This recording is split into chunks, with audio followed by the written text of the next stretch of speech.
No Politicast de hoje, a gente conversa com o economista Eduardo Starosta. Ele faz uma análise sobre o cenário econômico nacional e local. Starosta critica o aumento da taxa de juros promovido pelo Banco Central. Confere aí o bate-papo. E aí, como vai o amigo Eduardo Starosta? Tudo bem?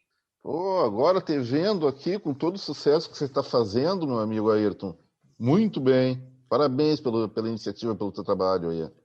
Eu agradeço a audiência qualificada também. Sei que o amigo é ouvinte do Politicast, que hoje vai discutir Mas aí economia. tá desqualificado. Não fala, senão tu vai desqualificar a tua audiência. Não, a gente vai fazer uma análise do cenário econômico nacional e local, e eu vou começar pelo PIB, né? Que a queda menor do que a esperada da atividade econômica em março levou economistas e analistas de instituições financeiras a revisarem para cima as projeções para o PIB. O recuo foi de 1,59% na comparação com fevereiro. A estimativa de contração era de 3,75%. Dá para ter otimismo com esse recorte, tendo no horizonte uma vacinação que ainda se arrasta no Brasil? Olha, otimismo em termos. Tá? O que eu te diria? Eu posso praticamente afirmar que, se não houver um recrudescimento da pandemia, o resultado da economia brasileira vai superar as expectativas. Eu vejo que talvez nós seríamos muito modestos de falar em um crescimento no final do ano de 4,5%. Mas número legal, assim, perto dos últimos anos, né? Mas só que não é um número bom. Vamos ver o que aconteceu, Ayrton. O ano passado, nós caímos 4%, tudo bem, em função da pandemia. No início do ano, o Brasil estava até retomando a atividade econômica, veio a pandemia.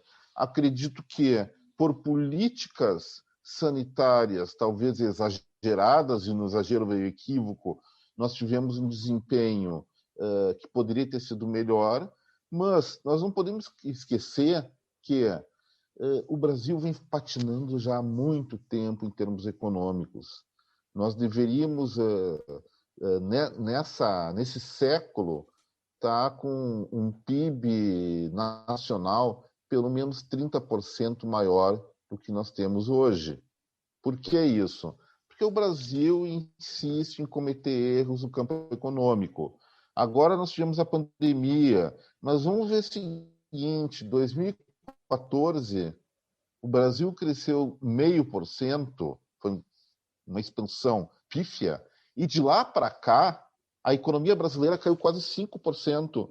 Se não tivesse a pandemia, nós seríamos mais pobres hoje do que em 2014. Então vamos admitir, a nossa economia ela está sendo gerida, ou historicamente gerida, de maneira muito equivocada. E isso tem a ver, sim, com a qualidade da política brasileira, que, lamentavelmente, tem decrescido de maneira gritante nos últimos anos.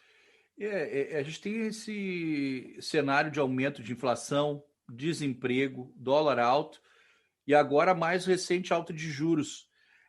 Tem raiz apenas na pandemia essa crise econômica que vive o Brasil, ou é um reflexo também na política econômica do governo federal? Qual é a tua Eu vou avaliação? dizer que, em termos federais, o governo fez muitos bons acertos, mas também fez seus erros. Tá? Vamos ver a questão do desemprego. O desemprego, em primeiro lugar, sim, é uma consequência da pandemia. As condições de empregabilidade do Brasil melhoraram muito de 2019 para cá. Mas a gente tem que medir uma certa coisa, Ayrton. Desemprego não significa menos empregos. É um conceito meio confuso. O desemprego, o que significa? Significa pessoas que naquela semana, segundo pesquisa do IBGE, que é o PNAD, estão procurando emprego no mercado de trabalho. Nós temos o quê? Por outro lado, se nós formos investigar o CAGED, nós vamos observar que em 2020, até nesses primeiros meses de 2021, o emprego cresceu. E como é que o emprego cresce e aumenta o desemprego. Pode acontecer isso? Pode. Por quê? Porque nós tivemos um processo de pandemia que atingiu diretamente ou mais intensamente aquela classe média, vamos dizer, profissional liberal, vamos dizer, ganhava a sua subsistência pelo esforço próprio, não sendo empregado, seja informal, seja profissional liberal. E essa classe média, especialmente no setor de serviços, perdeu muito das opções de serviços, de trabalho. Então, essas pessoas que eram autônomas, vamos falar assim, por conta, não tiveram opção a não ser tentar buscar uma alternativa no mercado de trabalho formal. Aí aumenta o desemprego. Mas o número de vagas no Brasil tem crescido sim. Então, aí não pode dizer que isso aí é uma culpa do governo. Acho que o grande erro aí que eu encontro na política econômica atual nem foi do próprio governo, mas sim do Banco Central. Quando nós falamos da alta da inflação, a gente tem que ver direitinho. Uma alta de inflação para subir juros, ela está me dizendo que, olha, o brasileiro está consumindo demais, a economia está muito aquecida, então a gente aumenta os juros, tá? Para fazer o quê? Para incentivar as pessoas a poupança e investir menos, ou gastar menos também, e aí arrefece o consumo e controla essa inflação, essa corrida de preços. Mas no caso do Brasil, o que aconteceu? Nós tivemos dois momentos de inflação muito característicos. O primeiro foi logo no início da pandemia, quando tudo fechou, na inflação de alimentos. Por quê? Porque as pessoas não podiam fazer nada a não ser ficar em casa, comer e engordar. E aí, os únicos estabelecimentos, vamos lembrar que abriram em março, abril e maio, praticamente foi posto de gasolina, farmácia e supermercado, e algumas lojas de conveniência. É óbvio que nós temos uma questão de lei de oferta e demanda, então, mais pessoas comprando mais alimentos, ainda com auxílio emergencial, o preço dos alimentos sobe. Junto com isso, o que aconteceu? Exportação de alimentos. Aumenta a exportação de alimentos, preço internacional sobe. E só para concluir essa parte, a segunda fase da inflação foi em função dos combustíveis, que subiram muito. Se nós isolarmos essas duas questões, a inflação do Brasil ficou sob controle.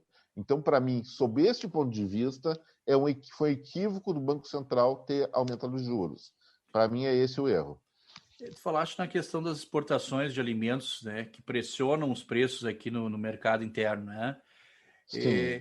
E como é que equilibra essa balança, né? Um país que produz a quantidade de alimentos que produz e com muita gente ainda passando fome, dificuldade na pandemia e a classe média tendo dificuldade de comprar o alimento pelo preço alto, mas ao mesmo tempo a gente tem um cenário em que a venda das commodities para o exterior está favorecido. Como é que a gente vai conseguir equilibrar isso no futuro? Ou no futuro, porque durante a pandemia a gente não está vendo essa perspectiva.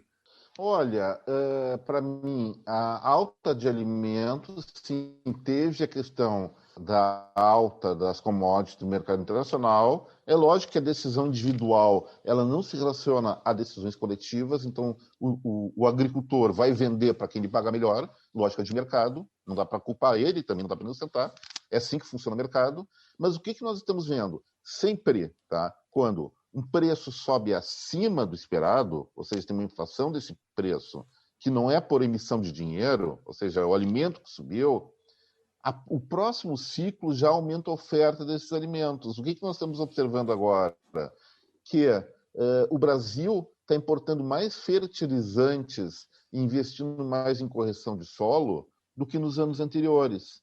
Isso aí nos induz a pensar o quê? A safra agora, 2021, tanto de grãos como de hortigranjeiros, que é nosso principal consumo, vai aumentar. E isso faz tender a estabilizar ou até cair preço de comida. E se fala nesse boom das commodities, né? O Brasil pode aproveitar esse cenário de forma duradoura daqui para frente? O duradouro é sempre arriscado falar. Por quê? Porque nós temos agora um cenário favorável para as commodities. Os países, com a pandemia, se deram conta que deveriam investir mais em segurança alimentar. Assim como se deram conta também que tem que investir mais ou tem que preservar mais alguns mercados internos, como o farmoquímico. Nós dependemos, só mudando um pouquinho, já volto para o alimento, nós dependemos inteiramente da Índia e da China, o mundo depende inteiramente da Índia e da China, na questão dos princípios ativos para as vacinas contra o coronavírus. Isso aí afeta a segurança dos países, assim como o alimento. Então, os países agora estão preocupados em, primeiro, alimentar sua população e estocar alimentos no sentido de que não falte no futuro. Mas uma coisa gera outra. Quer dizer, quando eu estou importando alimentos, eu sei, olha, eu tenho que ver as maneiras pelas quais eu posso, a esse preço internacional, produzir mais internamente. Então, os países, sim, estão investindo em tecnologias, em agrotecnologias, para aumentar sua produtividade, aumentar, vamos dizer, suas safras. Então, no longo prazo, o preço dos alimentos não vai se manter num patamar tão elevado como está. Até tem exemplos interessantes de superprodutividade e até, por exemplo, carne bovina ou proteína animal. Falam tanto, o Brasil é o celeiro do mundo. Já viu como estão fazendo experiências no campo da carne sintética, sendo muito bem sucedida? Ainda está muito caro, mas é uma questão de escala. Então, Ayrton, eu vejo que na economia nada é para sempre. O preço de alguma coisa está muito caro, é uma questão de oportunidade, pode durar 1, 2, 10 anos. Mas chega um ponto lá no futuro em que, se o preço continua caro, as pessoas ou os agentes investem em novas tecnologias para entrar competitivamente nesse mercado. Então, agronegócio é um futuro, sim. O Brasil pode alimentar o mundo, sim. Mas esse preço que nós estamos agora é uma questão de oportunidade, não é uma questão que vai se eternizar. Tu não acreditas que a economia brasileira está muito viciada nessa questão da exportação e ter o agronegócio como sustentação da economia? Em parte. Eu vejo em parte porque não podemos ter nada contra o agronegócio. O erro não está no agronegócio. O único pecado que o agronegócio brasileiro e gaúcho cometeu foi se tornar mais eficiente. O problema está no resto. O problema está numa indústria nacional que ainda busca proteção, num país ainda onde a inovação é muito pequena, então não gera produtos globais. O Brasil está sendo considerado quase o celeiro do mundo atualmente, é o segundo celeiro do mundo. Qual é o primeiro? É Estados Unidos. Maior produção agrícola do mundo é norte-americana. Mas a grande produção agrícola norte-americana, que também é exportador de commodities, ela não chega a 2% do PIB do país. Por quê? Porque eles desenvolveram os outros setores da economia.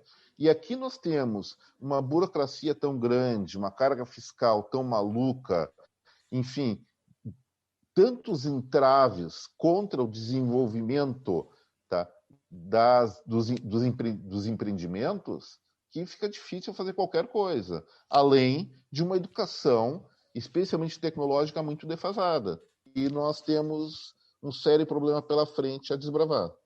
E como é que o Brasil poderia entrar nesse cenário de inovação? Que áreas tu acha que o Brasil poderia explorar? Olha, eu vou dizer o seguinte, não penso em áreas, tá? Eu estaria sendo muito autoritário.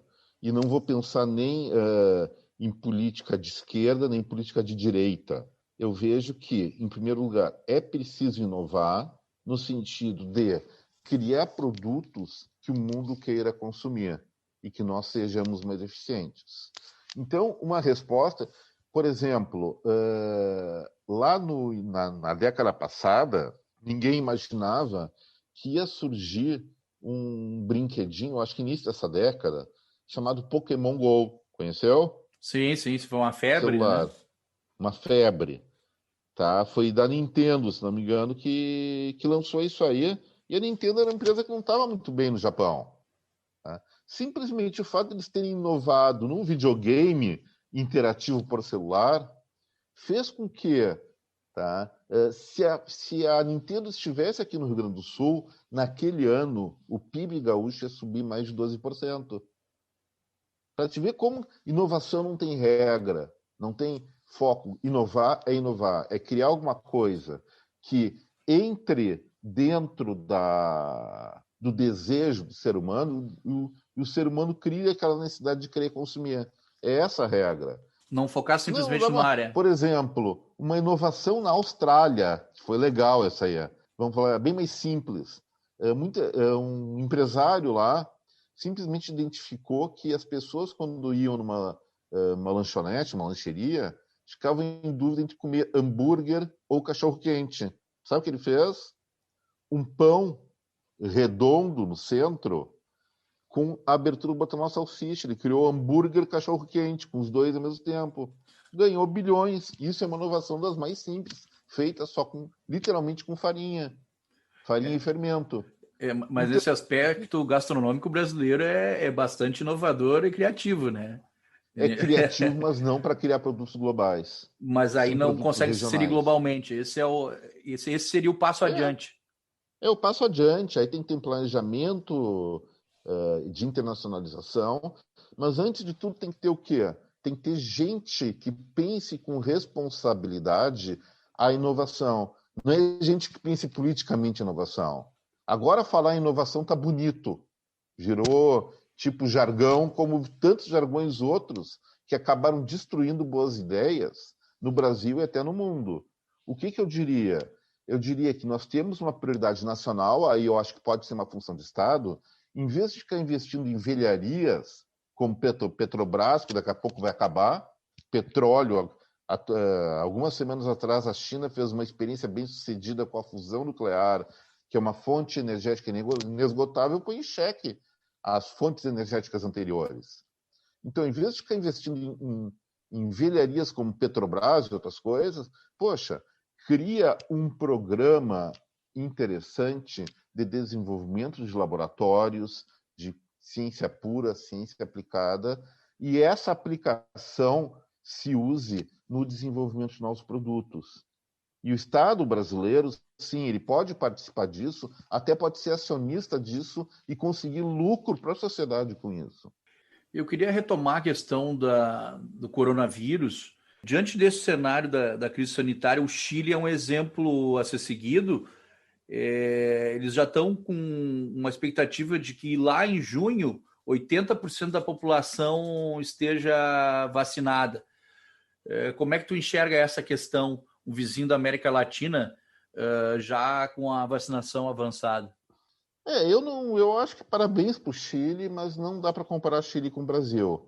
Chile é uma população muito menor, um território de concentração humana muito menor. Os líderes atuais de grande país, só os Estados Unidos, que está acima de 50% de vacinação. Mas lá, a Pfizer é de lá, tem outras indústrias que são de lá e ainda não podemos dizer que não é, são a economia mais poderosa do mundo. No Brasil, talvez as confusões internas provocaram um atraso do início das vacinações em termos de 2 semanas. Tá? Depois até o ritmo, agora com esse problema do insumo da Coronavac, deu uma queda, mas está sendo substituído pela Pfizer, eu diria assim que não está tão fora da curva, está até um pouco acima da média global de vacinação. Não está tão medíocre, mas poderia estar melhor, sem dúvida. Mas é aquela coisa que nós vemos, besteiras, especialmente na questão do combate a uma pandemia que ninguém sabia direito o que era, e muitos aí ainda não sabem, besteiras todo mundo fez. O que talvez a maior besteira que tenha se feito durante essa pandemia foi transformar o próprio coronavírus na principal vedete política brasileira de 2020 e 2021. Eu queria te perguntar em relação a esses comentários do presidente Jair Bolsonaro em relação aos chineses, que são o nosso grande parceiro comercial. De que maneira impacta isso esses comentários maldosos do presidente Jair Bolsonaro na relação com os chineses? Isso impacta, de fato, na relação econômica entre os dois países? Olha, o contrato, não. O contrato de fornecimento não pode impactar. Contrato é contrato, a não ser que haja um corte de relações comerciais. Mas vou te falar o seguinte, Hélio, inicialmente eu não achei interessante o que o presidente Bolsonaro falou, mas daí eu comecei a ligar uns outros pontinhos aí. Tá? Ele fez uma clara acusação, apesar de não ter falado o nome, a China, fez sim, tá? Parecia um destempero dele, mas o que aconteceu uma semana depois? Tá? A Austrália e a China cortaram relações comerciais. O que nós temos que ver? O que um estadista fala, normalmente, ele tem recados diretos e indiretos. Ele não obedece a uma lógica formal tão simples assim.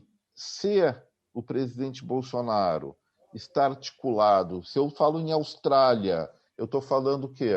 Eu estou falando de uma frente de geopolítica de países que inclui Reino Unido, inclui Estados Unidos, inclui Índia, inclui outros países. Se tiver esse tipo de alinhamento, e ele teve que mostrar essa manifestação num ensaio com esses países, e isso não vem a público, pode ter alguma razão nisso aí. Mas acusar por acusar não tem razão. A gente vai descobrir isso daqui a alguns meses com o decorrer da história que vai ser contada. Agora eu queria tocar no cenário local, né, na província, no nosso Rio Grande. Pois aqui no Rio Grande do Sul, o governador Eduardo Leite tem sinalizado com privatizações. Já vendeu a CE e prepara a vinda da Corsã. O que representa esse movimento no cenário político-econômico no Rio Grande do Sul, na tua avaliação? É aquela coisa, como eu falei da Petrobras, uma visão minha, posso estar errado, mas eu vejo que a maior parte das empresas públicas que nós temos são empresas que não ajudam a população mais de uma maneira diferenciada. Eu vejo que uma empresa pública se justifica se ela atende a algo que a iniciativa privada não pode atender de maneira tão eficiente e gera ganhos para a população. Tá? Uma CE, tá, vamos dizer, se tornou a pior das concessionárias do Rio Grande do Sul. Por que eu vou continuar tendo alguma coisa, primeiro, que não dá o lucro que deve, ou dá até prejuízo, tá? Quando eu posso pegar esse prejuízo, esse esforço que eu estou tendo na CE e fazer coisas mais interessantes. O que é errado, isso sim, é vender a CE e queimar grana com qualquer coisa, com custeio. Aí está errado. Mas, se eu pegar o dinheiro da CE, o dinheiro da Corsã e investir em iniciativas mais perenes para o Rio Grande do Sul, ou seja, vou dar um exemplo, um centro de desenvolvimento de novas tecnologias ou de inovação, mas não político, prático. Estou fazendo um bom negócio. Eu estou montando o poder do Estado no longo prazo. Então, se o Estado não precisa ficar administrando água, não precisa ficar administrando tomada, tá? É bom que ele não faça isso. Não tem função alguma, ele vai ser sempre mais ineficiente. Então tem que, sabe, esse tipo de empresa eu acho que não é interessante para ninguém no Rio Grande do Sul. E no ano passado, o governo gaúcho apresentou uma proposta de reforma tributária, mas o Piratini recuou. Até lá, quando fosse para Conexão, a gente pautou essa reforma tributária proposta pelo Sim, governo Eduardo Leite. era uma proposta de aumento de impostos. Tu que estás dizendo.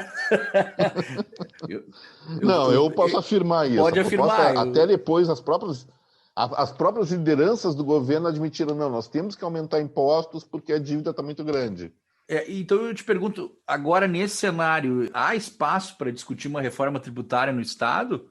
É aquela coisa, tu já perdeu dinheiro, tu já não gerou dinheiro, e tu vai ter que pagar mais imposto por isso. Vamos pensar individualmente, Ayrton, tá? Você está com uma nova estrutura prosperando. Tá? Se eu chego, sou governador de Santa Catarina e vou dizer, Ayrton, vem para cá, que o imposto aqui é metade, o que você vai fazer? Sim, não vai embora. É natural. É. Então, não existe, daí fala, somos contra a guerra fiscal. Não existe isso, existe uma coisa chamada competitividade tributária. Enquanto o governo do estado do Rio Grande do Sul, que nós somos ponta de um país, tá, continuar insistindo que tem que tributar mais as pessoas, menos investimento vai ter aqui, menos geração de emprego, menos inovação vai ter no Rio Grande do Sul. Então, o Rio Grande do Sul, como ponta do Brasil, tem a obrigação de ser tributariamente mais competente. Então, vai cobrar mais, parece ser justo, mas é aquela coisa, o que parece ser bom, quando a gente coloca na ponta do lápis, pode dar um resultado bastante adverso. É o que acontece com uma reforma tributária no Rio Grande do Sul, que aumenta impostos.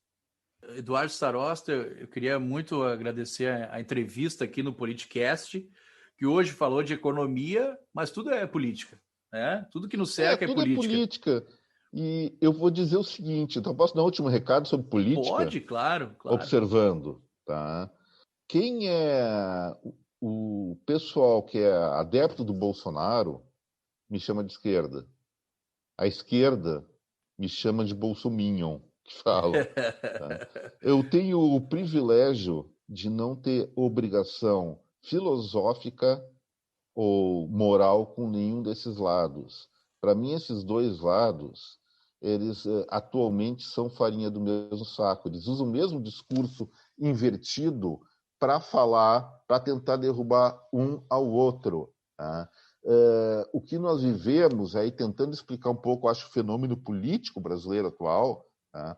Nós vivemos, sim, um desgaste da velha política, tá? Proporcionando que um político de nicho, que era o Bolsonaro... O que era o Bolsonaro antes de candidato a presidente? Era um político que tinha um eleitorado cativo por duas questões. Defender o golpe de 64, número 1, e também tinha uma briguinha com as linhas LGBT. E ali, sabe, ele nunca disse, não pode, é proibido o sexo da forma que você quer, não. Ele só questionava alguns pontos disso virar uma bandeira política. Não vou discutir isso, mas imagina, tá, um sujeito que limitava a sua intervenção política a esses dois pontos, se tornar presidente da República. Eu vou dizer o seguinte, antes de ser mérito dele isso, foi o colapso de todas essas pessoas que agora estão tentando voltar para o Estado. E, sendo muito sincero, depois disso, após assumir a presidência, esse presidente, até que, ao contrário dos outros, passou por uma evolução de mentalidade. Ele se caminha cada vez mais para ser um estadista. Eu não vou dizer que eu apoio ele. Várias políticas dele eu acho que estão corretas. A postura dele está faltando muita coisa para ser um líder que complete o Brasil. Mas, dentro do que está se oferecendo, vamos dizer, nessa reação a ele, a gente não vê o que o Brasil precisa, que é uma renovação verdadeira e responsável da política. Nós estamos vendo como reação sempre mais o mesmo. E isso aí é uma coisa que é extremamente temerosa para o futuro do nosso país. Eu acho que, além de inovar economicamente, além de inovar para vender produtos, nós temos que começar a pensar a inovar politicamente, a ser mais responsável com as causas e efeitos do que os nossos políticos que nós elegemos fazem. Era esse meu recado, assim, em termos de política. Então tá, agradeço a entrevista, até uma próxima. Até uma próxima, muito obrigado e sucesso contínuo aí para ti. Muito obrigado. O Politicast de hoje fica por aqui. A gente ouviu o economista Eduardo Starosta, que fez uma análise sobre o cenário econômico nacional e local. Até uma próxima, um grande abraço.